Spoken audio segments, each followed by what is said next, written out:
असल मंजीटा कही देले तमे कहूच फालतू कथा। ଆସିଗଲେଣି ଆପଣ ଭଲ ହେଲା ଆଉ କ'ଣ ସେ ଆକ୍ଚୁଆଲି କ'ଣ କି ଇଏ ଯେଉଁ ବୟସ ଆସିକି ବର୍ତ୍ତମାନ ମୋର ପହଞ୍ଚିଲା ଏବେ ଆଉ ଗପିବା ନାଗି ସାଙ୍ଗରେ କେହି ନାହାନ୍ତି। ସବୁବେଳେ ଗୋଟେ ବାହାନା ଖୋଜୁଛି କିଏ ଗୋଟେ ଆସିକି ପାଖରେ ବସନ୍ତା ଟିକେ ମୋ ସାଙ୍ଗରେ ଗାଜୁରୁ ଗାଜୁରୁ ହୁଅନ୍ତା। ଆକ୍ଚୁଆଲି ମୋତେ ଆପଣ ଚିହ୍ନି ପାରୁଛନ୍ତି କି ନାହିଁ ମୁଁ କହିପାରୁନି। ମୋ ନାଁ ହେଉଛି ବାନାମ୍ବର ପଣ୍ଡା। ମାଷ୍ଟର ଥିଲି, ଏବେ ରିଟାୟାର୍ଡ଼ କରିଯାଇଛି। ଆଉ ମାଷ୍ଟରମାନେ ତ ଜାଣିଛନ୍ତି ଟିକେ ଗାବୁରୁ ଗାବୁରୁ ହେବା ତାଙ୍କ ଅଭ୍ୟାସ, ଟିକେ ଗାଜୁ ଗାଜୁ ହେବେ। ଏତେ ବର୍ଷ ଛୁଆଙ୍କ ସହିତ କଟିଲା ହୁ ହା କୁ କା ହେଇକି ରହିଛି। ଏ ରିଟାୟାର୍ଡ଼ 4-5 ବର୍ଷ ହେଲା କି 7 ବର୍ଷ ହେଲା କଲି ଏକିଟିଆ ଆଉ ଭଲ ଲାଗୁନାହିଁ। ବୁଢ଼ୀଟା ଦିହ ବି ଭଲ ଲାଗୁନାହିଁ। ତାକୁ ଧରିକି ଉଠେଇଲାକୁ ଉଠୁଛି, ଧରିକି ବସେଇଲାକୁ ବସୁଛି। ନାତି ଦୁଇଟା ଅଛନ୍ତି, ଗୋଟେ ସାରା ଆରମ୍ଭ ହେଇଛି ସରୁ ନାହିଁ ଏତେ ମୋଟା, ଆଉ ଗୋଟେ ଆରମ୍ଭ ହେଇନାହିଁ ସରିଯାଇଛି ଏକଦମ ଧେଡ଼ିଆ। ଏଇ ଦୁଇଟି ନାତି, ପୁଅ ଚାକିରି କରିଛି ଏଇଠି, ନାତୁଣୀ ବାହାଘର ସରିଗଲାଣି। ଆଉ ବୋଉ ତ ଆଜିକାଲି ଆଉ ବୋଉ ଆଉ କ'ଣ କହିବି, କେହି ସାରା ଗୋଟେ ପାଖକୁ ଆସୁନାହାନ୍ତି। ବେଳେବେଳେ ଆସିକି ନାତି ଫାତି ଗପେ, କିନ୍ତୁ ଭାରି ଭଲ ଲାଗିଲା ଆପଣମାନେ ସମସ୍ତେ ତ ଅଛନ୍ତି। ତ ଆଜି ପାଖରୁ ଆପଣଙ୍କର ମୋର ଗପାଗପି ହେବା। ମୁଁ ଯେତେବେଳେ ବସିବି ଟିକେ ଭଲ ମନ୍ଦ କଥା କହିବି, ଆପଣ ବି ଆପଣଙ୍କର ସୁଖ ଦୁଃଖ ମୋତେ ଜଣେଇବେ। ଏମିତିରେ ଏଇ ଘଟଣା ଆଗକୁ ବଢ଼ି ବଢ଼ି ଯିବ ନା କ'ଣ କହୁଛନ୍ତି? ଆଉ ତାହେଲେ ଆଜିଠାରୁ ଗୋଟେ ନୂଆ କଥା ଆରମ୍ଭ କରିବା। ଏ କାର୍ଯ୍ୟକ୍ରମ ନାଁ ଦେଇଦେବା ଆପଣଙ୍କ ମୋ ଭିତରେ ଗାଜୁରୁ ଗାଜୁରୁ, ନହେଲେ ଫାଲତୁ କଥା। ସମୟ ଭାରି ଖରାପ ହେଇଗଲାଣି ଆଜ୍ଞା। ଯେ ଆମର ଭାରତର ସଂସ୍କୃତି ବହୁତ ଦିନ ତଳେ କହିଥିଲା, 100 ବର୍ଷ ତଳେ କହିଥିଲା, ଏଇ ଯେଉଁ ଭଗବାନଙ୍କର 10 ଅବତାର କଥା କହିଥିଲା। ସିଏ ପ୍ରଥମେ ଜଳରୁ ତିଆରି ହେଲା ମୀନ ପରେ ଉଭୟଚର ଜବ ତିଆରି ହେଲେ କଚ୍ଛପ ଅବତାର, ତାପରେ ପଶୁ ତିଆରି ହେଲେ ବରାହ ଅବତାର, ତାପରେ ମଣିଷ ମିଶା ପଶୁ ହେଲେ ନରସିଂହ ଅବତାର, ତାପରେ ସିଏ ଶିକାର କରିବା ଶିଖିଲା ତ ସେତେବେଳେ ପରଶୁରାମ, ତାପରେ ଶିକାରର ଟେକ୍ନିକ୍ ବଢ଼ିଲା ରାମ, ତାପରେ ଚାଷ କାମ ଶିଖିଲା ବଳରାମ ଅବତାର। ଏମିତି ହେଇ ହେଇ ହେଇ ହେଇ ବର୍ତ୍ତମାନ ସମ୍ପୂର୍ଣ୍ଣ ମଣିଷ ବୁଦ୍ଧ ହେଇଗଲେ। ତାପରେ କ'ଣ ହେବେ ନା ତାପରେ ଆମ ଭଳିଆ ଅଳିଆ ସବୁ ଏଠିକି ତିଆରି ହେବେ। ତ ଆଇନଷ୍ଟାଇନ ବି କହିଛନ୍ତି, ମୁଁ ପାଠ ପଢ଼ୁଆ ଲୋକ ଆଜ୍ଞା, ମୂର୍ଖ ନୁହଁ, ମାଷ୍ଟର ଥିଲି ବୋଲି କହୁଛି ଆଉ କ'ଣ। ତ ଆଇନଷ୍ଟାଇନ କହିଲେ ଯଦି ତୃତୀୟ ବିଶ୍ୱଯୁଦ୍ଧ ହେବ ସେତେବେଳକୁ ଆଉ କିଛି ବୁମା ଫୁମା ଇଏ ହ୍ୟାଣ୍ଡବମ୍ ଆଟମ୍ ବମ୍ ନୁହଁ, ଟେକା ଫିଙ୍ଗା ଫିଙ୍ଗି ହେଇକି ଲୋକ ଗୁଡ଼ା ମରିଯିବେ।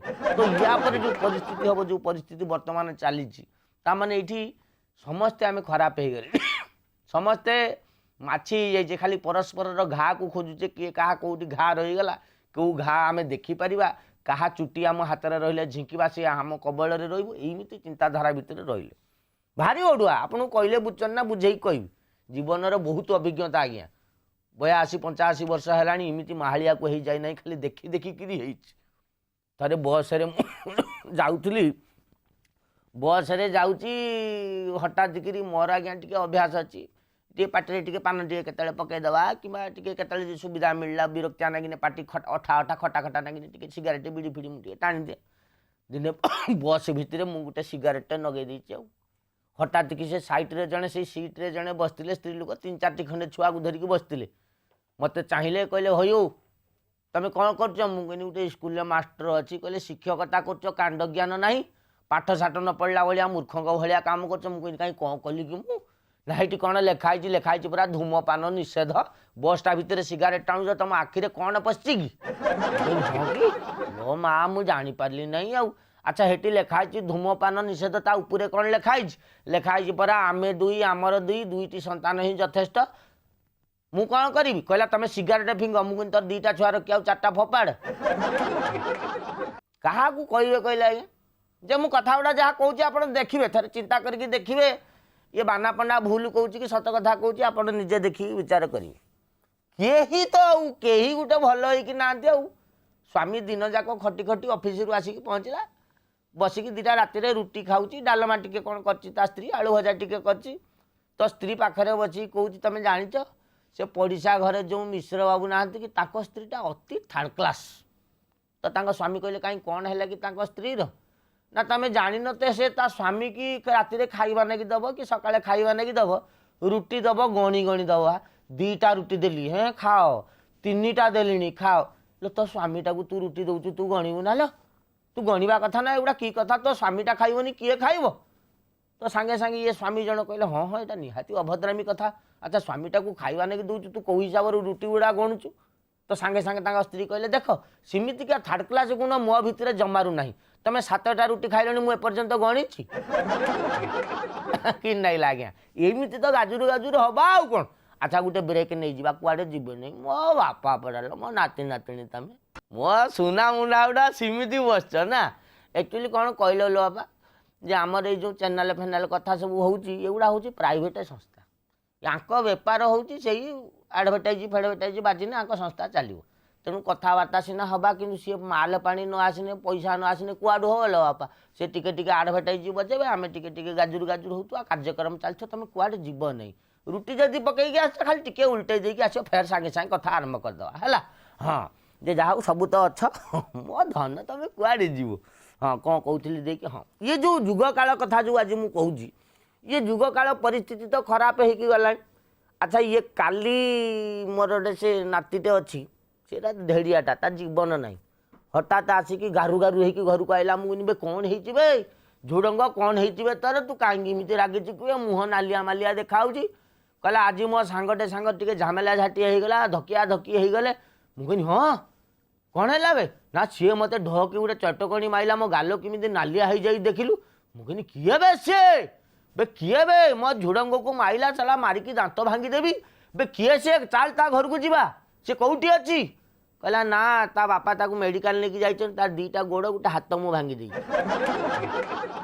बहुत लोक अच्छी एठी किछि बुझिबा परिस्थितिर ना सी जिमिति होउची जे जाको मार छाटिकी खाई चलची खाई जाओ महात्मा गांधी कहते काटिकी पिंध कुटिकी खाओ ये सब चला तंटी काटिकी पिंधुचंती स्त्री की आणिकी सिफन फैंसी शाढ़ी पिंधौचंती गरीब मानू बड़ बड़िया सब कुटी कुटी कुटी कुटी करी खाऊचंती ये है काटी खाओ कुटी पिंध ये सब नीति नियम सब उल्टिया हो गला कौन बाबू जड़े थिले घर को सबुदिन कुआडू केते भद्र लोक आसिक गपसप करती ड्रॉइंग रूम रे बसिकी तो चाकर टुका जीव कह बाबू चा चल पीब चा चा हो गलानी तो बाबू दिने रागिले आसिक रूम भितर कहले हे अभद्र बे जुग काल जहाँ है पेट्रोल आसिक 60 टंका है सोरिष तेल कौ रेट पियाज 54 टंका है रसुण 250 टंका बेरा जुग काल जो परिस्थिति तू ही 10 जन को आगे चाह कौच मुझे एकिटिया चा पीबी तू ही 10 जन को चा देबू क्षीर कौ रेट है चा पत्ती कौ रेट है एणिकी जिते बड़े भी अभद्र तू चा करू मत चुपी कहू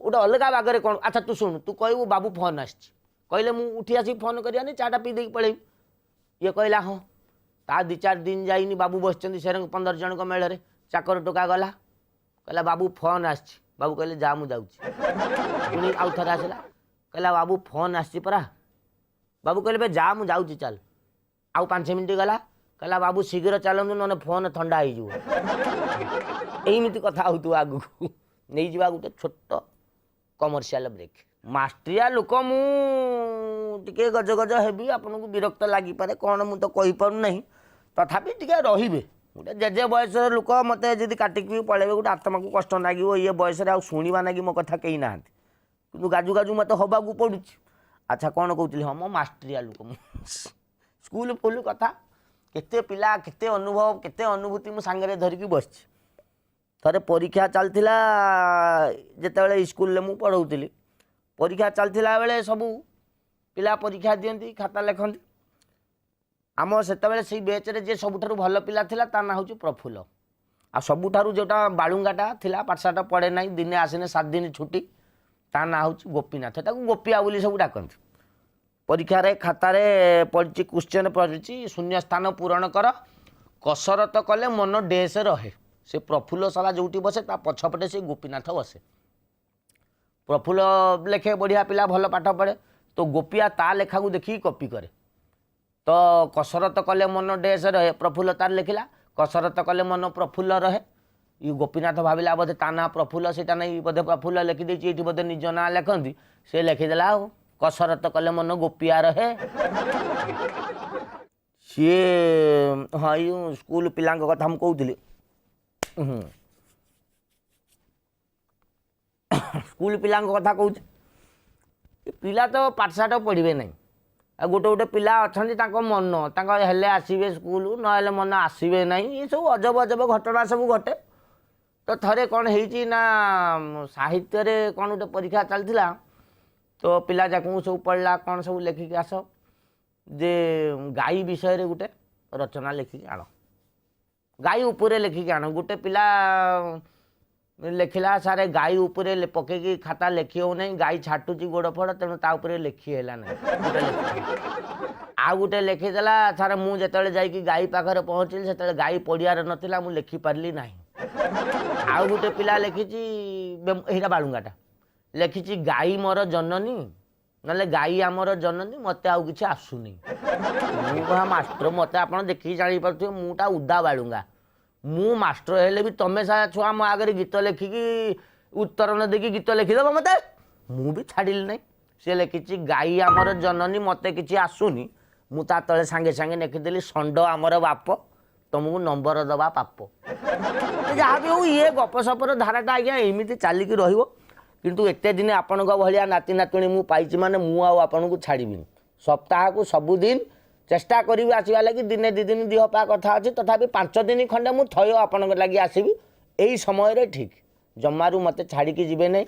हाँ आ ये बाना जेजे सांगरे जदि आपणकर किसी कथा अच्छी आपण मो पाक चिठी भी लिखिदेवे भल भल मजा कथा आपण पाखर थी आम पाक लिखिकी पठेबे आम ठिकाना जानचन ना फिर कह तो बारंबार घोषी सारे एठिका ठिकाना तथापि कहीदे उपरे लिखिदेवे फालतू कथा प्लॉट नंबर GA 226 नीलाद्री विहार नियर बुद्ध पार्क भुवनेश्वर 16 यही ठिकाना लेखिकी पठेबे आपण लेखिले कथा कौन कि गोटे भावर आदान प्रदान हेले संपर्क बढ़े आपण मो नाती नातुणी किए कौटी अच्छा मुझे चेष्टा कने भी टीवी काच भांगिकी आपण पाक जापरि नहीं यही तो हसी आपण आज्ञा शुण मो कथा शुण एमती हसा हसी कथा नहीं जेटा मन को भल कथाटा आसो ये ठिकाना लेखिकी पठेब आ ठिकाना तले तो बाहर देखुच बास लेखिकी रख या पर पाखु ये कार्यक्रम एमती लगिकी रे नाती केतबेले पळि आइबो केतबेले बोहू पळि आसीबो केतबेले पुओ ऑफिस गला सुख दुख हो मो नाती दीटी आपड़ देखिए देखला भाया टोका दीटा